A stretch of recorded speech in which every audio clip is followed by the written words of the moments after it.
having that kiddo write down 3 things of their goals for the season and 3 things that you thought were their goals for the season. They're not always aligning, and it's a good, like, checkpoint that as mom, I wanted her to get her tuck. I wanted her to be on this team. I wanted her to be point stunter, and then her goal is I love cheer. I can't wait to go to some cool competitions this year and be in the hotels with my friends and my family. I can't wait to be on the road, and, I really just wanna be on a team that's fun.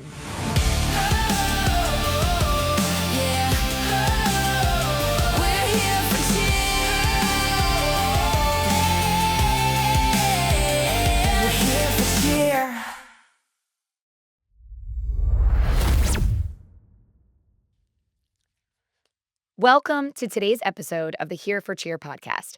I'm Megan Gomarlo, your host, and today I'm going to be doing my very first solo episode.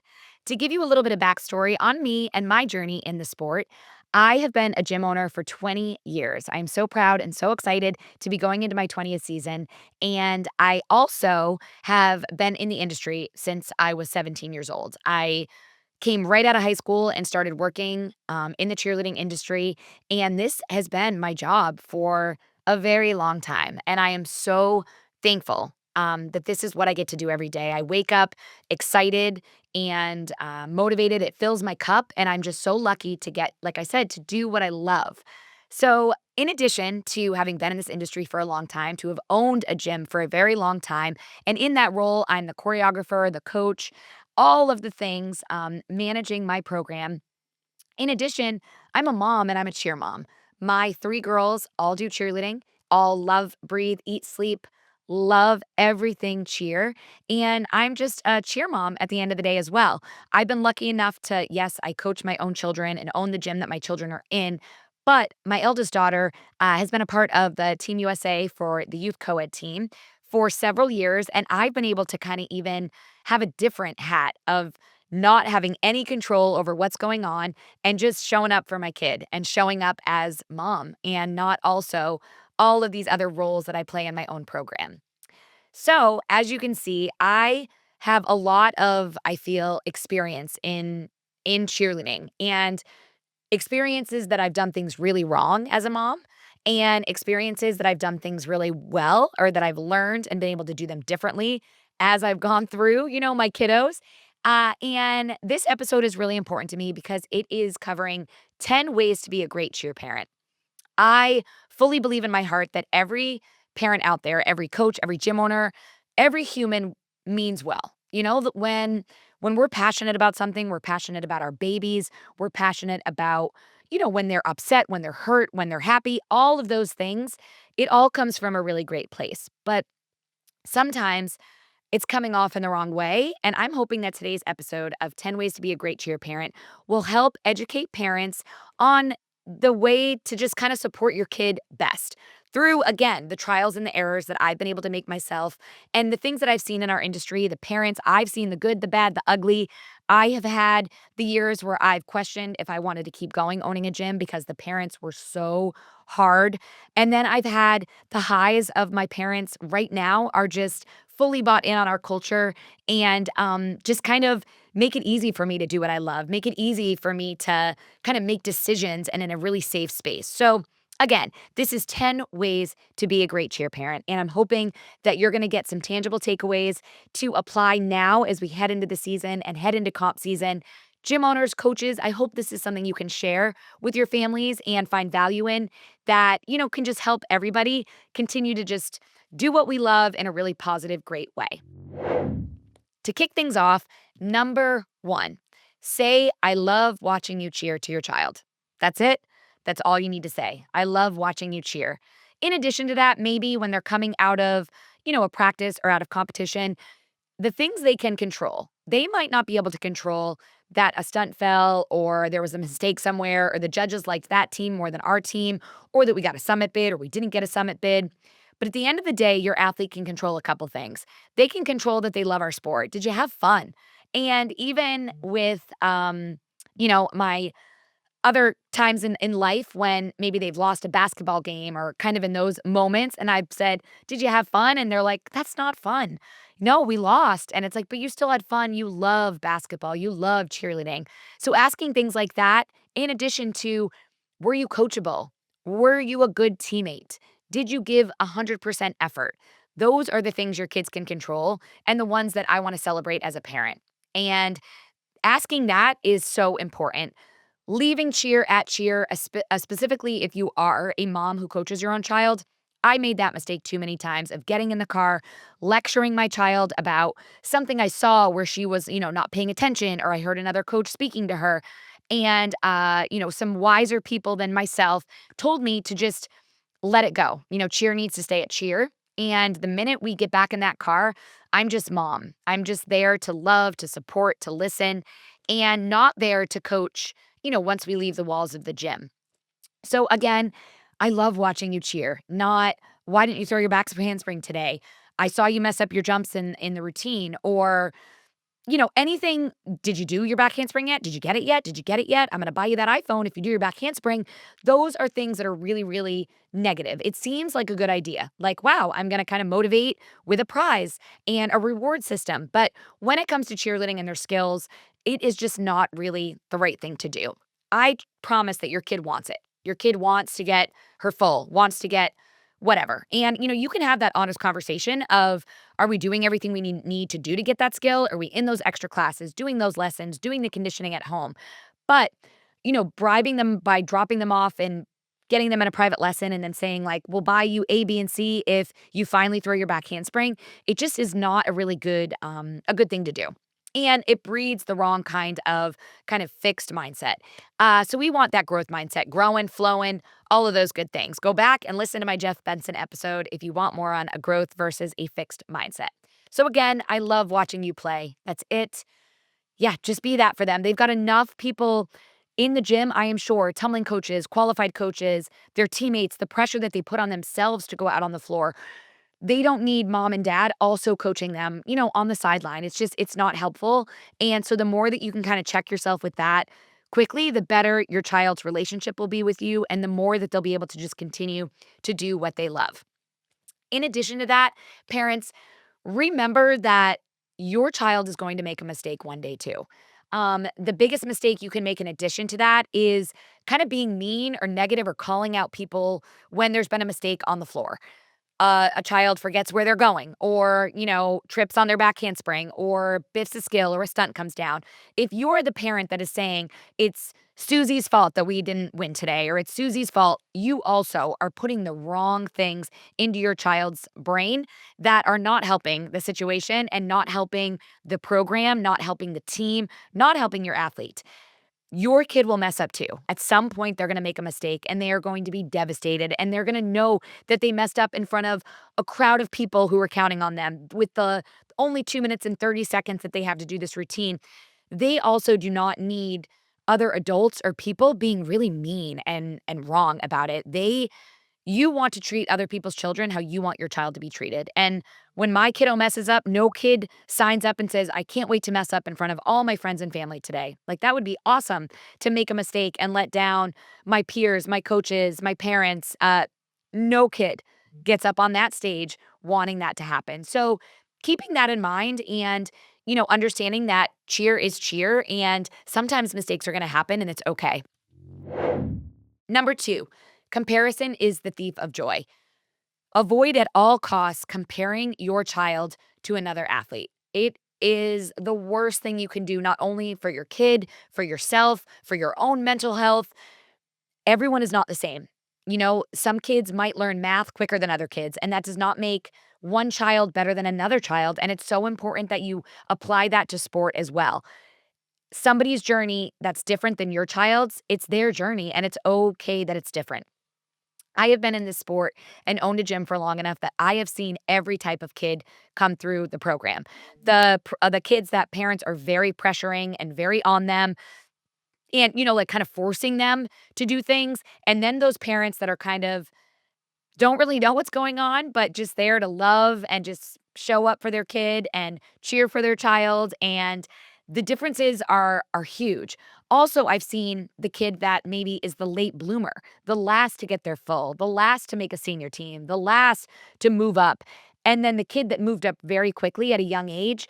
And I promise at the end, sometimes, and more often than not, honestly, the kids that maybe had a little bit of a longer process are the ones that do more outside, that finish and are, competing at a high level, collegiate level, or surpass other kids. So remembering again that everybody's journey is different and comparing is never the right way to look at things.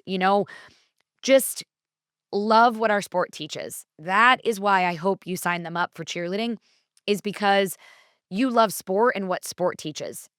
The likelihood of our athletes going pro, and this being their career is so slim. I wish it wasn't so slim because I mean, that's the dream, that you get to do what you love for your job, or you get to continue the sport and your love of the sport for as long as possible. But the reality is that not everybody is going to be able to do that. But the more important things that sport teaches are why we sign our kids up for sport. It's who they become at the end of it that's the most important. So again, comparing athletes, don't do it. Walking into a meeting with a coach or with a gym owner saying, well, Susie made team A, B, and C, and she has her back handspring. My daughter has her back handspring and didn't make A, B, and C. That comparison piece, even when we get to choreography, parents, you don't want to compare there. There is more to a routine than you all have a back handspring. There's only certain numbers that we need. There's a flow of a routine that maybe your child does tumble, but they're over here for a stunt and we don't need them to tumble in this section. Teaching your child just to kind of do whatever is best for the team and that we over me is, I think, the most important piece to help them really find joy in what they're doing as well. Number 3 is to be a positive energy giver. Be a positive influence on your child and their team. Like I kicked this episode off, I like to try to see the best in everybody. Teach your kiddos to do the same. It'll just make our world a better place to have them try to see the good. I always try to put it in also the coach's shoes when, my child comes home and is complaining like, my coach was so hard today. She made us do reps, blah, blah, blah, this many times.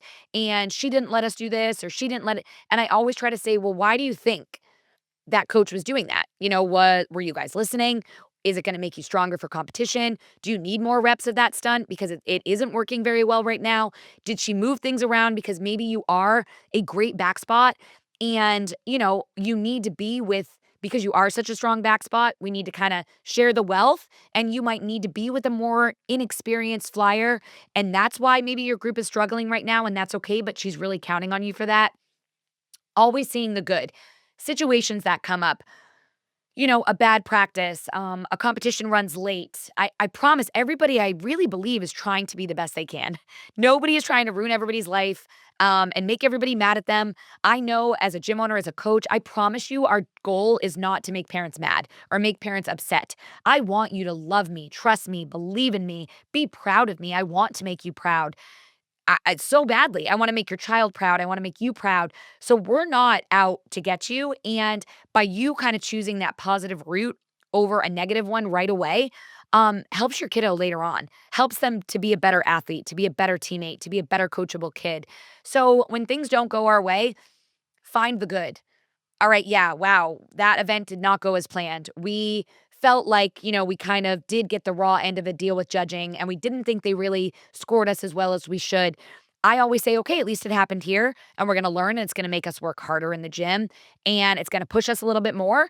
And, it didn't happen at end of the season. So, like, let's take this as a grateful. Let's find gratitude. Let's find positivity in everything. And it'll really kind of shift not only your life and your mindset, but also your athletes and your child's. Number 4 is remember that it's their experience and not yours. This one's a hard one because sometimes we are so passionate parents that like we love it too. We love it. We're all in. Like we're here for it. We're cheer mom number 1. But we want to be careful that we let it be about them and not about us. That maybe they don't care as much as we think, about being on team A, B, or C or being in role A, B, or C. Let it be kind of their journey and, let them kind of set the goals of what they want. I know I've said it before, but having that kiddo write down 3 things of their goals for the season. and 3 things that you thought were their goals for the season. They're not always aligning, and it's a good, like, checkpoint that as mom, I wanted her to get her tuck, I wanted her to be on this team, I wanted her to be point stunter, and then her goal is, I love cheer. I can't wait to go to some cool competitions this year and be in the hotels with my friends and my family. I can't wait to be on the road, and, I really just wanna be on a team that's fun and I can feel confident. I don't wanna be on a team where I'm constantly stressed or where, I don't know if I can do all the skills at that level yet. It's really important that you kinda have those conversations, and again, let it be their experience and not yours, and check yourself a lot of times with that. Number 5 is trust the process. When I say that, I feel like sometimes gym owners can come across with the trust the process as, trust us. Like, just sit back, don't have any questions, don't, ask anything, just trust that I know what I'm doing. And to me, that is not what it means to me by trusting the process. To me, it means that the process is the prize. It is. Not how many times we win, not a skill. The process of the journey is the prize of it all. The person that my athlete becomes at the end of this is more important than any win or loss, any team that they're put on, any level that they're at. Those kind of life qualities that they're going to take that are going to make them be able to handle adversity later on in their life, to be able to be a part of a family, of a unit, of to be, loyal and to be trustworthy and to be honest and to be hardworking and to not give up when things get hard. That process, that is what you just need to trust is all going to kind of work out and those lessons will be taught. It's hard to see our kiddos struggle, but when we remove all of the struggles for our kids, they don't learn, they don't grow, they don't find out who they really are inside. And so, trusting the process of a season, trusting that, your gym owner and your coaches also are doing this for the right reason. I always say to my parents, if you don't believe that every decision I make is well thought out, is a kid first mentality, a love of the sport first mentality, and that every decision I make, I'm trying to do what's best for our program as a whole, please don't sign up for my gym. I need to know that you trust me because I'm my best self as a leader when there is trust. And that does not mean you don't come to me with questions. I want you to ask me questions. I would rather you ask me a question than talk about it behind my back to 100 other parents. I will always sit down and tell you my why. And you might not always agree with my why. You might not always like my why, but I will always have that conversation with you. And I promise that I really believe that most gym owners will. Like, they wanna have the conversation, they wanna educate you, they want you to understand why they're doing something, and they want your child to understand it as well. So it's just so important, like I said, that you trust the program that you're signing up for, and I wanna walk in a room and feel like my parents really have my back. And again, that does not mean they always agree with me, but that they have my back and know where my heart is. The years that my parents have been sneaky behind my back, sneaking around to other gyms mid-season, sneaking around to, talk and badmouth me in the parking lot or badmouth me online. Man, those are when I can't show up as my best self because I'm constantly feeling like I can't make a decision without wondering who's going to be mad at me or talk bad about me or be mean to me. Because we're people too, guys. Like, gym owners and coaches, we are humans and it hurts, when we're being torn apart. When truly we just are there because we love cheerleading, we love the sport, we love your kids, we love what we do. So keeping that in mind is really important. Number 6 is support your child. And by supporting them, I once heard on a different podcast, I'm a big podcast girl. I like to listen. I wish I could remember where so I could shout it out. But that when your kid comes to you with a problem, to take a second and first say, do you want me to just listen? Or do you want advice? Or do you just need a hug? Like, what do you need? Because a lot of the times our kids just need to vent and they don't want us stepping in and automatically telling them, and I am very guilty of this, of telling them what I would have done in that situation or that they should have done A, B, or C, or sometimes they just need you to listen. So be that support and help just listen sometimes and help them work through it in that way instead of immediately like snow plowing any issues that they're facing. Also, encourage them to talk to their coaches. It's so important that that relationship is there, and I think kids are always scared of letting down their coach or scared of their coaches, but at the end of the day, it's so important that they can build those safe relationships to tell their coaches when there is a problem. Same thing, I wanna talk to your kid. I want them to come to me if they have a question about why they're not in a jump section or in a tumbling section, and honestly, guys, a lot of the time they know the answer. It's hard for them to tell you because they don't wanna let you down. So they know that they haven't consistently been landing their layout or they haven't been, or it's not up to par to what needs to go into choreography, but they more so feel bad to say, "Mom, I don't have that layout really good yet, and that's why I'm not in it." So instead, you're saying, "Well, why aren't you in tumbling? Why aren't you in there?" And you're calling up the coach and like, "Why is Susie not in tumbling? She's had her layout and I see Becky throwing her layout." So, kind of taking a step back and encouraging your athlete to talk to coaches, also encouraging your child to kind of get information from practices, specifically on those senior teams. Try to start teaching them to get the information about what to wear to practice or what time they need to show up for a team bonding or community service. Start training them to have that responsibility because it's going to help them later on. Also, in supporting your child, support everybody. Clap as loud for your child as you do for somebody else's. In our program, we love to award at the end of the season. The kids vote on kind of the fan of the year. And that is a mom or dad that, man, shows up for everybody, is cheering for every kid as much as they are their own.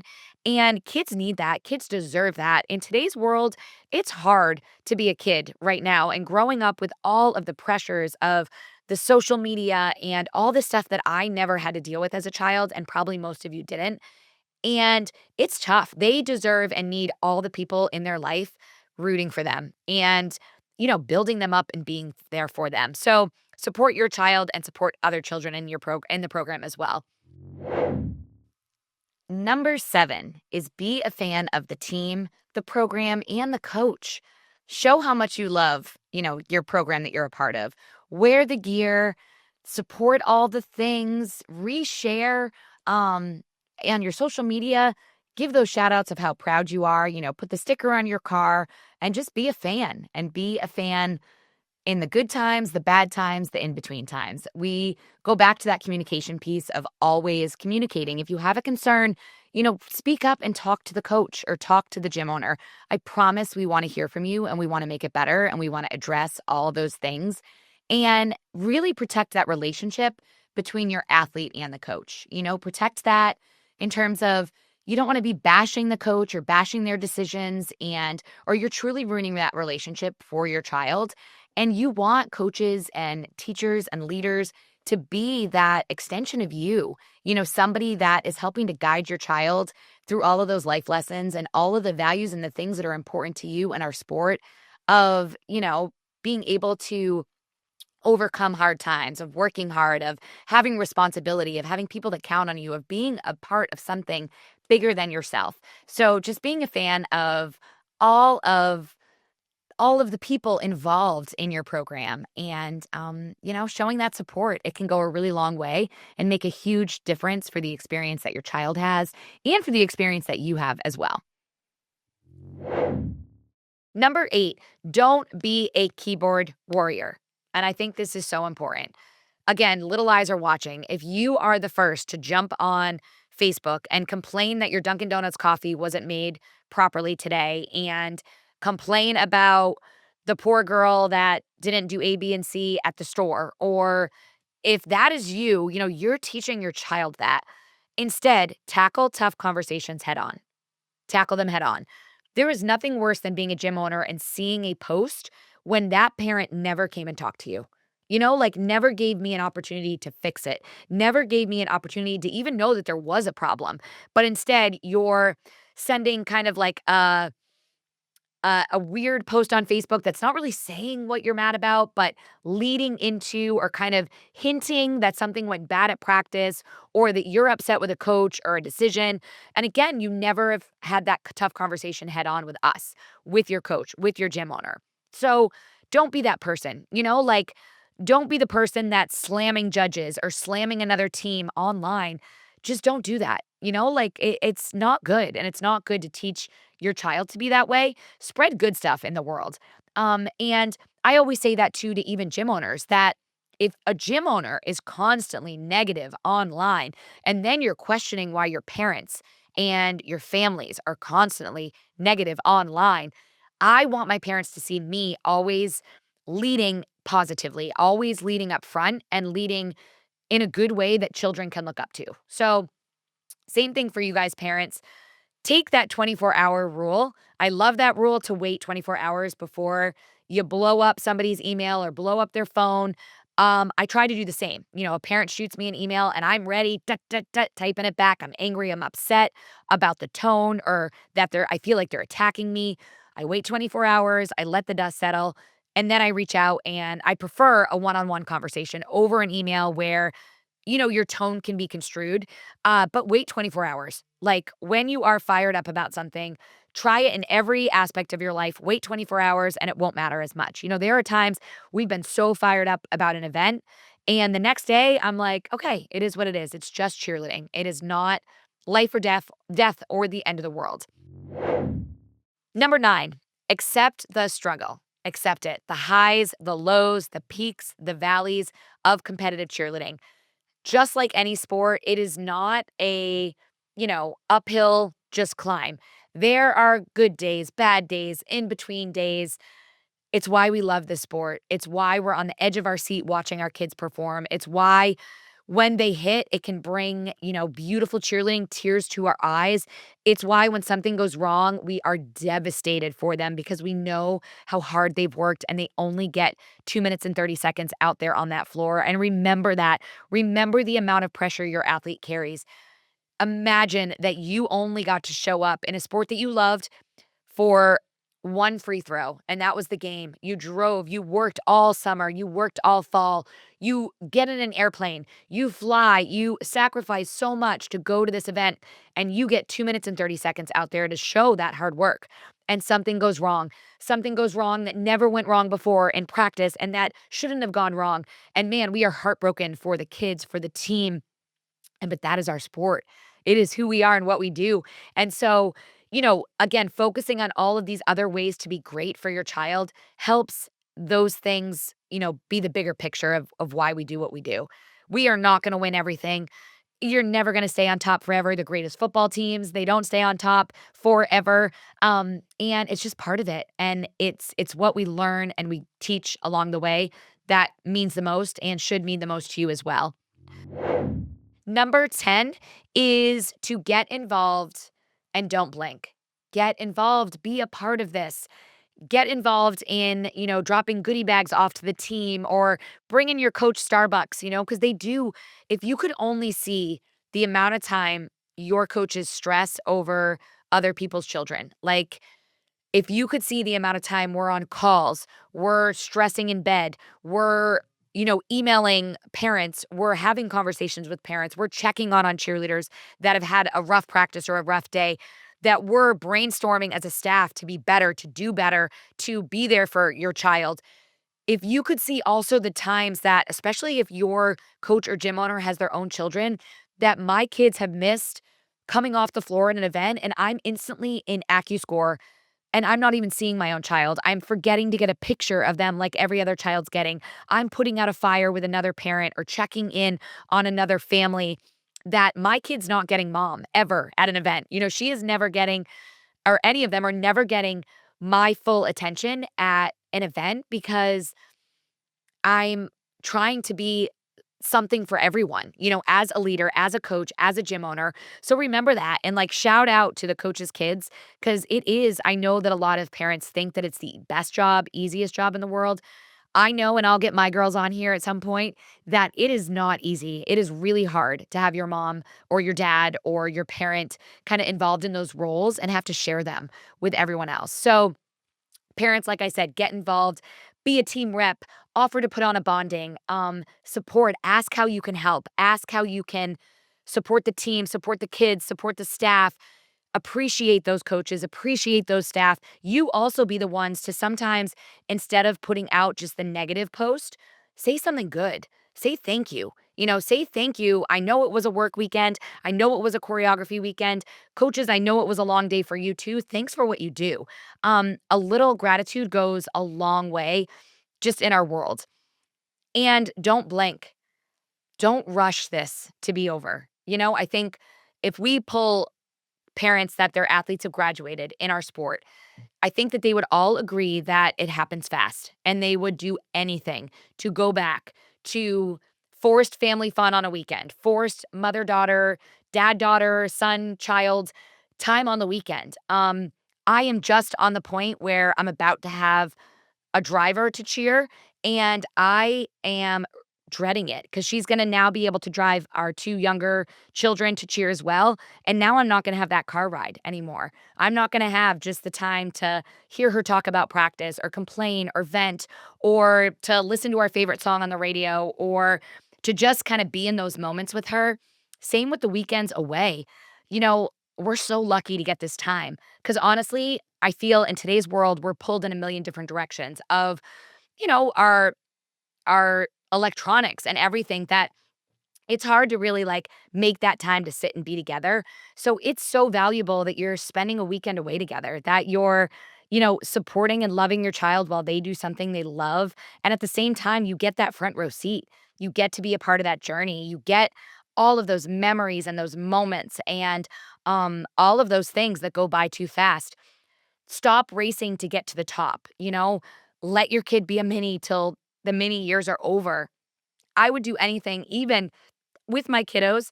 They're not mini age anymore, and I wish we could go back to minis and pigtails and flipping off the couch and running around with American Girl dolls and, you know, pretending they are the older kids in our gym. I don't want them to race through the levels. I also see value in, letting your kid be around their age group. It's okay that they're still on a youth team. That's where all their friends are. That's where all the kids their age are. Even if they have, they're full but they're still on a youth 2 team, it's okay. Let them enjoy every level, every season, and don't try to make everything equal. I always use like the analogy that, juniors and seniors get prom in high school. We don't run and say, "Oh my gosh, well, 3rd grade should get a prom," because it's not fair because juniors and seniors get a prom, and why doesn't 3rd grade get a prom? And every year we should have a prom. You want things in your child's life to look forward to. I want my kids to strive for more, to strive for those next levels of things that maybe only the youth team does, maybe only that the junior team does, maybe only a senior team does. Let them kinda go through that. I also don't wanna burn my children out. I want a love of the sport long term. I want them to continue loving this beyond their time at my gym, beyond their time, into being a parent themselves. I want them to find love in cheerleading. And I don't want to burn them out and I don't want them to do everything too soon because then what do they have to look forward to? And you see it so many times in our sport, these kids who have done it all at a young age and they've won at every level or won at the highest point of their sport and then they stop. And that's not what I want for my child. And really keep that in mind as you're stressed about what placement they made or what team they got on or what level they're at. Let the process just kind of go along and don't race to the finish line. Enjoy every hole. We get 18 rounds of mini golf with our kid, 18 years. Whatever hole you're at, like instead of racing and pushing them and being annoyed that it's going slow or that they're not going fast enough, soak up every single hole. Soak up every moment with your child, every level, every team, every experience, and cherish and be grateful for these years because they truly do go by too fast. And I promise you're going to miss it. I promise you're going to want it back. And your kid is going to miss it too. So I hope that you got some great takeaways from this of what I think are 10 ways to be a really, really great cheer parent. Um, and again, just I think pour more good into the world, like let's just do more of seeing the best in everybody. See the best of your coaches, your gym owners, coaches, see the best in your parents and yeah, let's just kind of have a great season doing what we love and being really grateful for every day that we get to be a part of this sport. So, thank you so much for tuning in. I hope you love this episode. And as always, just Your support of the Here for Cheer podcast um, is just amazing, and we're overwhelmed by how many of you tune in every week, and it means so much. So please know how grateful we are. We hope that you're getting wonderful things to apply to your life, to your program, and we can't wait to see you on next week's episode. So have a great day, everyone.